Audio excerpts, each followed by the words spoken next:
The Cheating Death Podcast is a satirical program containing objective information about anything and everything under the sun. We are not political, we are not religious, we are merely analytical and perhaps a bit prodigious. You, dear listener, are fully aware of the global calamity in which faces us on a daily basis. We understand the world for what it is, a veritable dichotomy of individuals from left to right, from up to down, and backwards to forwards. All we must do as we proceed throughout this realm is see just what we are capable of. However, you are already firmly aware of this information as you have chosen to listen to the Cheating Death Podcast. In today's episode of the Cheating Death Podcast, we provide insight into the global calamity that is soon to be fulfilled in World War III. How soon? That's up to the powers that be, of course. We provide you with an all-new Annihilation Announcement, an all-new joke of the episode, a top 5 list of our favorite club drinks to take the edge off of the potential global calamity. And of course, dear listener, we have much, much more waiting for you in store.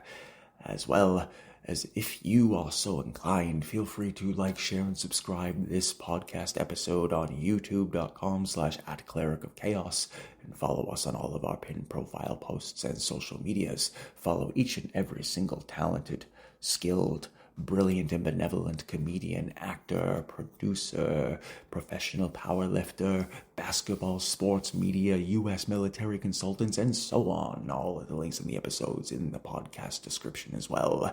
Dear listener, calamity is not a friend to those in whom choose to maintain order and cordiality. It is indeed a definitive, but also decisive inevitability that we all face throughout the course of time, and as we move forward, we must understand the only thing left to do is grab that iced coffee, put our feet up, and let us tell you how you can cheat death.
This is your news anchor, the Cleric of Chaos, and this is your Annihilation Announcement. Fold on your clothing as you listen to this program, as the pants go into a folded fashion. Or fold your mind into a new way, dear listener, because as we march forward and as we push through all of the calamity and all of the tumultuousness that we face on a daily basis, we understand 2 things. 1, we are human. 2, we are susceptible to absolute nonsense. That's right, nonsense. We take for granted just how much and how far we have come as a species, and instead 9 times out of 10, there are still entities and individuals on this planet who don't take life seriously, who think things aren't a big deal, bruh. Don't worry about it, man. Take a chill pill. If you have these types of people in your life, please feel free to kick them in the shit and take out their ACL. Given the nature and dichotomy of our current life socioeconomic circumstances, ladies and gentlemen, we should all be a lot more angry. We should all be a lot more frustrated. We should all be a lot more disappointed with the way our world is heading. If we look at North America alone, the state and provincial systems in the United States and Canada are absolutely abysmal, abhorrent, and the fact that rights and solutions are constantly denied to those in whom need it is absolutely beyond excuse. You take into consideration exactly how long it takes to get a medical appointment in some states if you are not willing to pay top dollar, and as well as the labyrinth in which the medical insurance field has soon to be proven to be.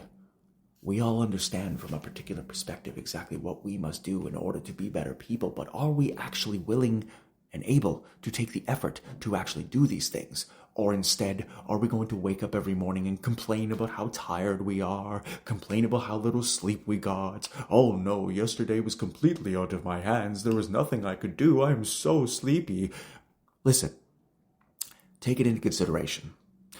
You are a human being in whom is listening to this program and who may have someone like this in your life and whom is perpetually making excuses for how exhausted they are, for how late they are, for how lacking in substance and quality and time and fact they are.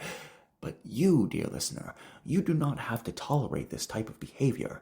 You do not have to look into a mirror and ask yourself why the individuals around you are not doing the same amount of effort as you or your counterparts. What you must do is you must decide for yourself exactly where these individuals fall throughout the course of your existence. Whether or not they are your best friends or they are your worst enemies, there are people like this sprinkled everywhere, through each metropolis, through each village, through each hamlet, through each township, through each rural village. And note, dear listener, it never becomes any less infuriating when you yourself have to take into consideration that you may be surrounded by complete and utter imbeciles on a daily basis when you go about your daily commute, when you hop into your little car, and when you drive to your little job, and you do that thing for 8 hours that they expect you to do. Meanwhile, you're not really working for those whole 8 hours. You're maybe working for 2 of them, and you're pretending to be busy for the other 6. Let's take into consideration exactly how far we have fallen as a species. Let us take into consideration exactly where we went wrong. We are not the species in whom is going to be the definitive and defining factor towards the answers to existence. We are indeed a creature of calamity. We cause much chaos, havoc, turmoil, disdain, disturbances, and everything throughout the course of life. There are no questions that we cannot answer with certain logic and certain practicality when you take into consideration exactly how this life is formed. But does that mean that a lot of us are even willing or able to try? No.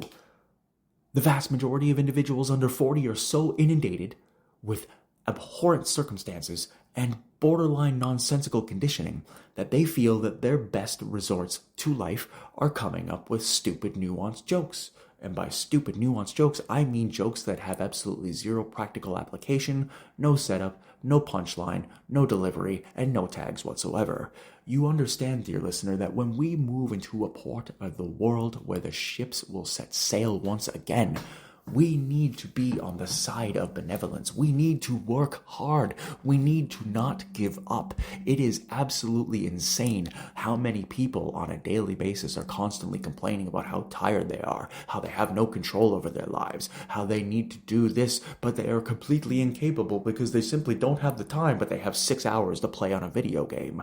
You understand that we all have choices. We all have solutions. We all have opportunities. We all have lines of thinking. We all have different ways to be better people. But the amount of people who actually take advantage of these particular ways are very, very few and far between.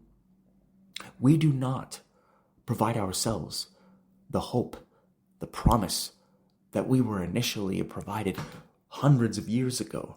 back when people worked a lot harder, back when people cared a lot harder. And now, instead, we're completely surrounded and inundated by technology that makes our lives easier, and yet you have people in whom are trying to do each and every single thing they possibly can in order to utilize that technology to make life even easier. The advent of artificial intelligence alone, I know we've touched on this before, but you take into consideration just how much it's destroying your brain by using a ChatGPT, by using a Claude, by using a Grok, by using a Google Gemini. It does not matter which one you use. If you use it every day or even regularly, hell, even really at all, outside of the one particular time that you decide to look into it, you're like, ooh, this is not my thing, oh boy. Regardless, we need to do better as people. We are getting to a point in society to where there is going to be no return. And one cannot dwell on it enough that we will never become a Kardashev Type 1 or a Kardashev Type 2 civilization. It's simply not within us. Humanity is not capable of unifying. Humanity is not capable of respecting the other. Take into example the overall crisis in the Middle East that's been taking place for centuries at this point, borderline millennia. And yet, are people doing anything about that? Are people really actually trying to work together to try to find a solution? No. Instead, it's still the modern blame game. We still look towards the future and we try to identify people in whom will be in it and people who will not be in it. The idea of racism is absurd. The idea of intolerance is absurd. However, you also must take into account that there are people who are going to push your very limits. There are people in whom are going to push your tolerance levels to the highest possible level. And at this point, you must make a decision for yourself. Life is hard, but using these excuses, I'm too tired, I'm too sleepy, I'm too late, I'm too this, I'm too that, are nothing more than mere pedantic excuses that you would not give your best friend if they were to come to you for a solution. We owe it to ourselves to start to be better people. And quite frankly, if it kills me trying to do a little bit better to make the world a little bit more of a brighter place, then by God, I am more than happy to do that. Because at the end of the day, when we take into account the power, the strength, the skills, the attributes, the everything that we have, that we can provide this world to be a better place, very few of us actually use it. Instead, avarice, malice take hold, and all we do with that information is nothing good. But dear listener, you are smarter than the vast majority of individuals in whom walk towards this plane because you have the capability to move with your own function and identify each and every single day in your own particular way. But you know for yourself exactly what you must do. Grow, learn, change, adapt, evolve. For we will not be a species that lasts the tests of time if we do not make a hard U-turn. This has been your news anchor, the Cleric of Chaos, and this has been your Annihilation Announcement. Willkommen, willkommen, willkommen, meine Freunde. Guten Morgen, guten Tag und eine gute Nacht. Ist eine Reisende und eine Ausländer, deine Allesfresser, deine Schauspieler, deine Vernichter und deine Künstler. Ist dein Herz gebrochen, meine Freunde? Und ich bin es aus, es ist traurig. Und ich bin bereit, das Wein. Heute ist ein schöner Tag. Ladies and gentlemen, today, upon this episode of the Cheating Death Podcast, we discuss the potential calamity that is otherwise known as World War III. Currently, a hypothetical future event, meaning that the global conflict will reach a third level, that there will be a time to where nuclear warfare will completely devastate and annihilate each and every single organism walking the planet as we speak. The ideology behind the global world war being a third event is widely speculated to have begun back during the advent of the Cold War, essentially from the time of 1947 through 1991, at the fall of the Berlin Wall and the Soviet Union being completely taken down. We fail to understand that this particular ideology has perpetuated still throughout our current modern-day society, and how we deal with these things specifically has changed over the course of time. For you see, dear listener, there really is not a way for us to explain to you exactly how World War III will play out. Goodness, no. The idea that the Cold War was going to lead to World War III happened quite a few times throughout the course of the 1950s, the 1960s, and even into the 1970s. We also take into account the 1980s as being a prime example as to the overall realm of the potential of World War III taking place. The idea that this particular global conflict is not going to occur is only a dream, an ideology, a hope, a fantasy, because we take into account how many times we have been close to a global conflict that was both immediate, tragic, and destructive. You take into account in 1962 the Bay of Pigs, when the Cuban Missile Crisis took place, when the United States of America decided to form a blockade around Cuba and attempt to stop their missile acquisition. This led to immediate turmoil with the Soviet Union, to which both parties threatened to launch their nuclear missiles at the other, most assuredly guaranteeing a global cataclysm. However, this was abated at the very last moment, and we failed to take into consideration how close we were at that time to annihilation. From 1955 through 1975, the Vietnam War had every opportunity to turn into a global conflict, especially as the United States was aware that they were losing in the last 5 years of the war, and that each and every single soldier they sent was essentially being sent with a death wish. We failed to realize just how important these particular endeavors are.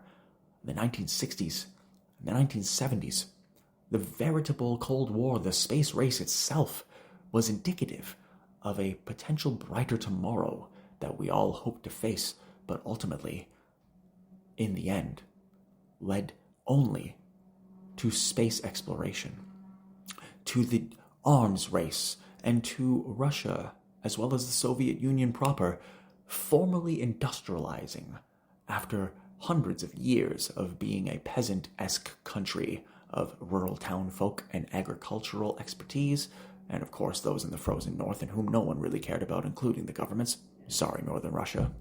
But we take into consideration all of the events that have taken place over the course of time that could have led to World War III. And I would be remiss if I did not mention one of the most bold, one of the most benevolent, and one of the greatest people to ever live. This, of course, was a man by the name of Stanislav Petrov, born on the 7th of September 1939 in Vladivostok, Primorsky Krai, Russian Soviet Union. This was a man in whom was responsible for the Soviet Air Defense Forces in 12 years of service to the military. He was a lieutenant colonel upon retiring, and the only reason any of us are alive today is because this man defied orders in 1983 during the Soviet nuclear false arm incident. We take into account exactly what happened during this time. The Soviet nuclear emergency response system had identified that the intercontinental ballistic missiles were coming from the United States. This was a disaster. This could not transpire. According to the permanent mission of the Russian Federation to the United Nations, there was a protocol to follow. There was a particular dialogue that must be obeyed. Had Petrov actually fallen in line with his overseers and his administrators, you and I would not be alive today. The world would be a wasteland. Only small pockets of individuals finding little bits of food and scrap in order to survive to the next generation. For you see, on the 26th of September 1983, the Soviets' nuclear warning system had provided information that 4 intercontinental ballistic missiles were making their way from the United States. This was, of course, of the utmost importance.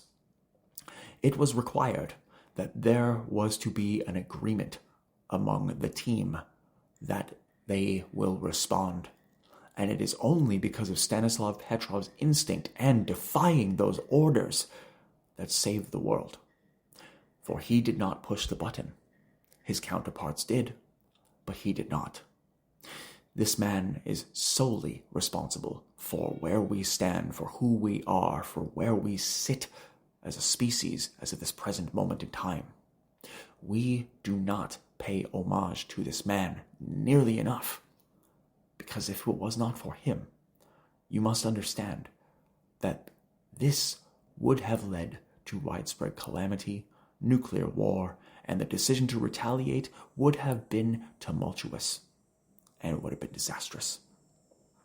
Understand that it took 23 years for the United Nations to recognize his bravery and for his efforts. This is not lost on current modern-day society. There is no military person in any military throughout the world in whom is the level of man, the level of soldier, the level of hero that Stanislav Petrov was.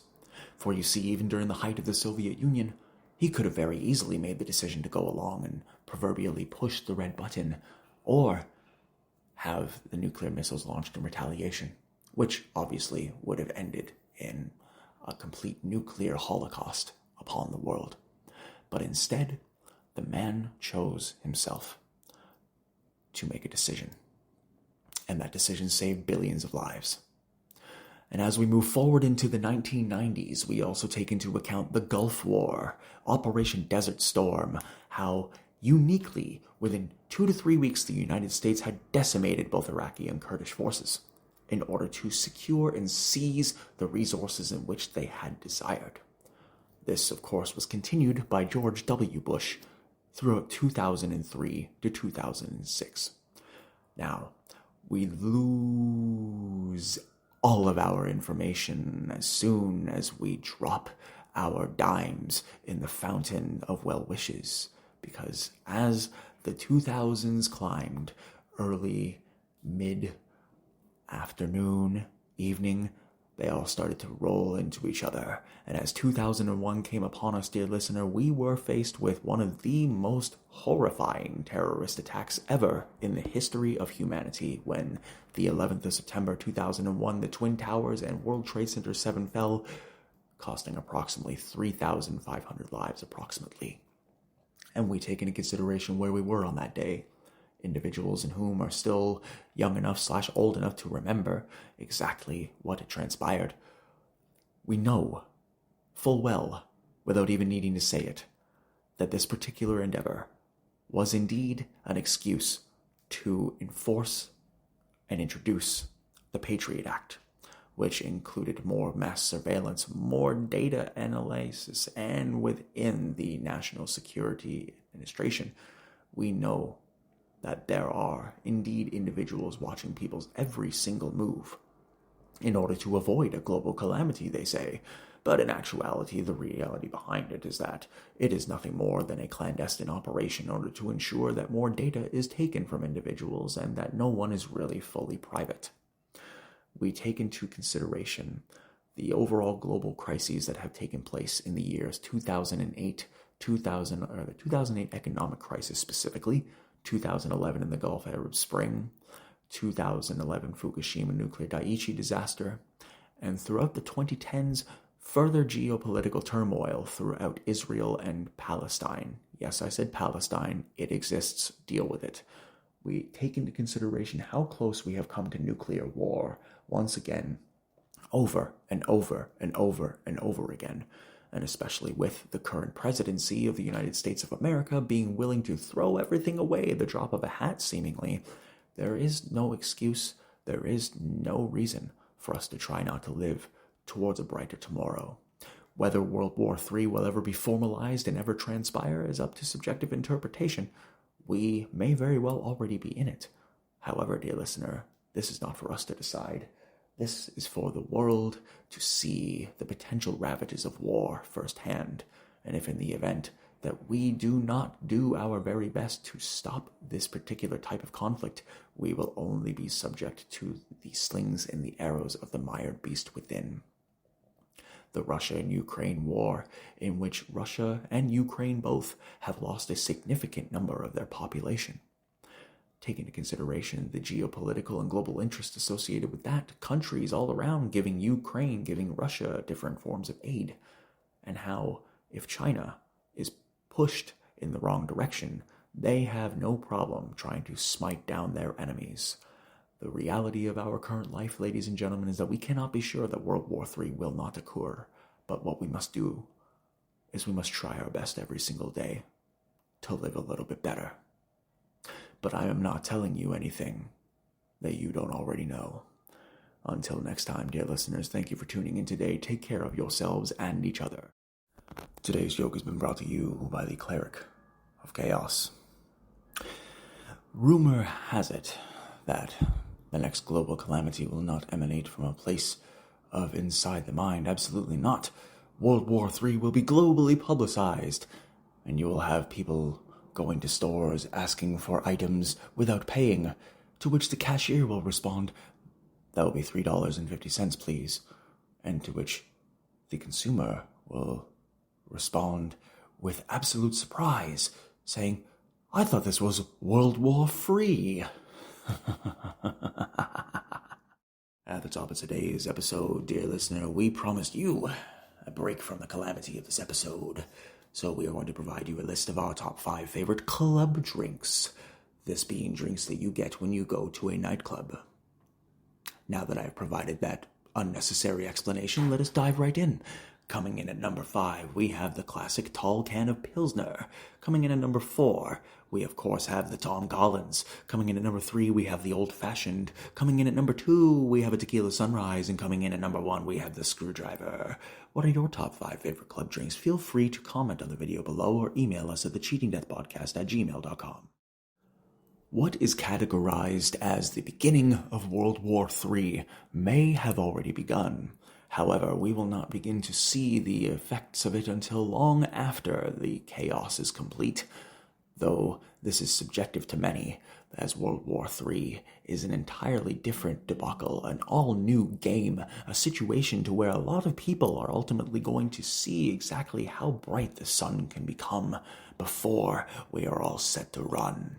You understand, dear listener, that the calamity that we face on a daily basis is not only necessarily limited to that of military conquest or geopolitical collaboration. Absolutely not. It is completely rooted in every single element of our daily lives at this point of existence. It is, without question, rooted into our souls, our brains, our minds, our bodies, every part of us.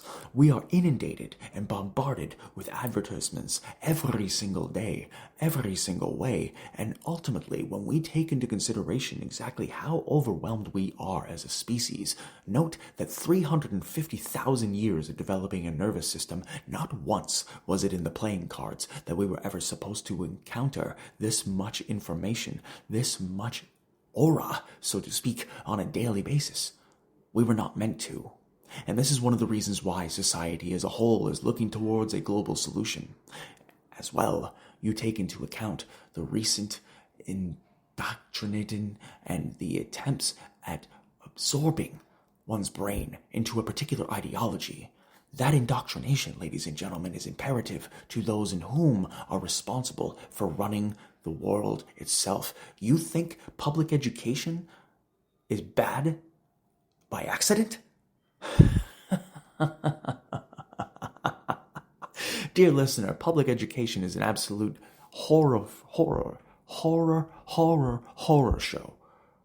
And yes, I said horror 5 times because it needed that. You take into account exactly how you are told life will be from when you are a child. You take into account how you are led through the proverbial gamut of opportunity. You go through your scholastic years and you see for yourself exactly how much more bizarre it becomes with each and every single year.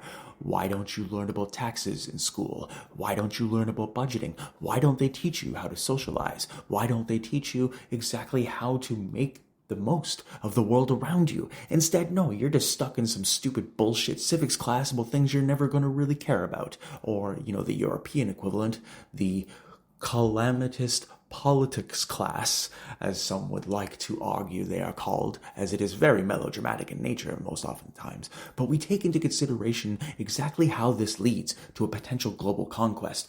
We are a species that does not know what it's doing. We like to think what we are doing is correct, that our ideologies are benevolent and great in nature, but take into consideration exactly what that looks like. We think that our opinions are right. We think our views are right. No one thinks they're the bad guy.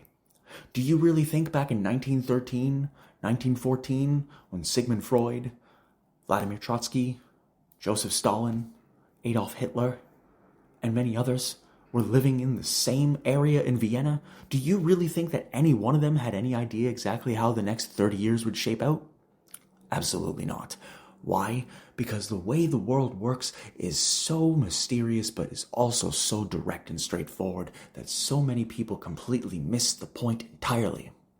The point of getting to where you need to be is to be yourself, is to focus on your journey, not step on others on the way up, and you must do what you can to reach from outside of the confines of this indoctrination and through this proverbial herding program known as the regular education system.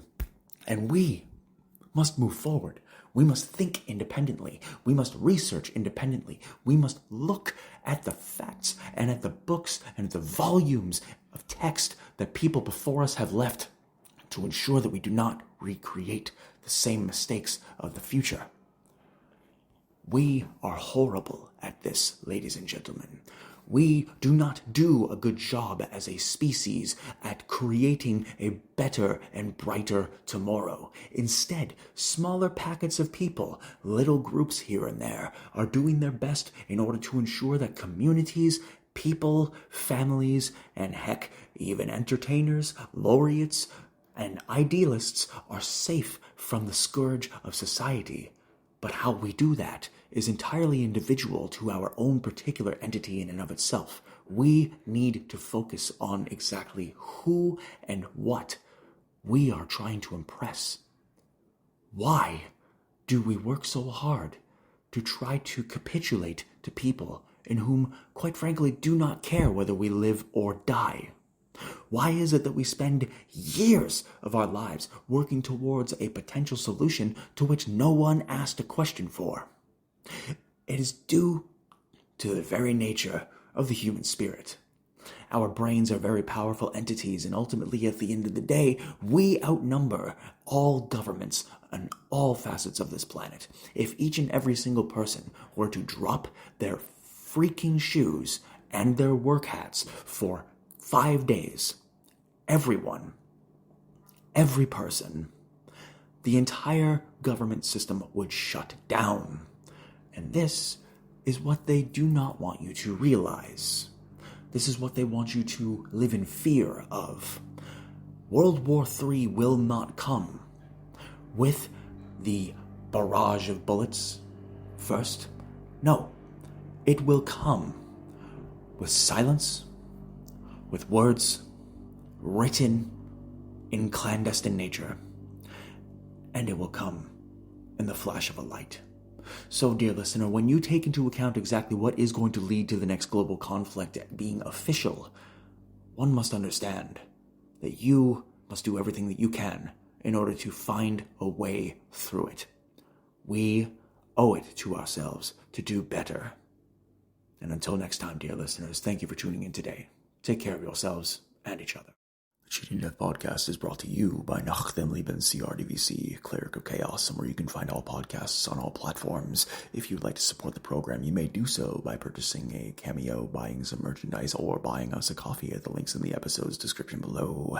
Of course, We would also encourage you to subscribe to our YouTube channel at youtube.com/@clericchaos, where we are trying to reach 100 subscribers before the end of the summer proper. And of course, dear listener, follow all of our social medias listed at the links in the episodes and the podcast description. Please be sure to follow Instagram.com/backroomcomedyclub for shows 5 nights a week at 8 p.m. and 10 p.m., 814 Bloor Street West in Toronto, Ontario, Canada. Be sure to go on down to Dundas Shawarma and 768 Dundas Street West in Toronto, Ontario for some of the best pizza and shawarma this side of town. And of course, we would be remiss if we did not mention the W Burger Bar, located at 10 College Street in Toronto, Ontario, Canada, and open 7 days a week from 11 a.m. to 2 a.m. daily, with happy hour specials between 3 p.m. and 6 p.m. and a lunch special, $9.99 for burger and fries from 11 a.m. to 3 p.m. as well. Dear listener, $2.25 Pabst Blue Ribbons, $9.99 fishbowl cocktails, and $6.99 frozen cocktails. You are bound to have an absolutely fantastic time. Follow our very funny friend, comedian Alex Burke, at Instagram.com/AlexBurkeComedy, the comedian Damon Charles at Instagram.com/Damon.Charles, our lovely friend, and New Yorker extraordinaire, comedian Will Daniels at Instagram.com/Lift4Kids. That's Lift4KIDZ. Comedian Darren Burke at Instagram.com/DarrenBurkeComedy. Comedian Nicole Rannen at Instagram.com/hot.mama.scholar. Our lifting liaison, powerlifting extraordinaire Doug Mallow at Instagram.com/just_the_epic. And please continue to follow each and every single one of our friends, producers, and directors in the pin profile post below. Dear listeners, we ask if you or anyone you know are experiencing a calamity of domestic violence, gambling abuse, substance withdrawal, that there is help. Please contact one of the telephone numbers listed in the links and in the episodes and in the podcast description as well. If you or anyone you know are looking to adopt a playful puppy or a cute kitten, please visit your local animal adoption rescue center, for they are in dire need of your support. As well, please be sure to reach out to yummypets.com/voice. Create a free account. Click the button every day for shelter animals to have an opportunity for themselves to be able to receive 330 pounds of kibble. And we would like to report that this particular campaign has been a success, so thank you very much for doing your part and making sure that shelter animals have some food and some lovely treats for themselves. Dear listeners, we understand that the calamity of life only continues to climb. We know for a fact that as you progress throughout this road of life, that things only become more and more arduous as time goes on. Your body breaks down, your mind loses the capacity to create cognitive function, and we all inevitably and eventually march towards death. None of us get out of this alive, but as long as you are doing every single possible thing you can to cheat death within your timeline, you are doing everything within your power to create the world that you see for yourself. There is no excuse. There are no answers that anyone else can provide except for you. Look inside of your brain. See exactly what you can do to find the reality and the love that you seek. And remember, we're pulling for you. We're all in this together.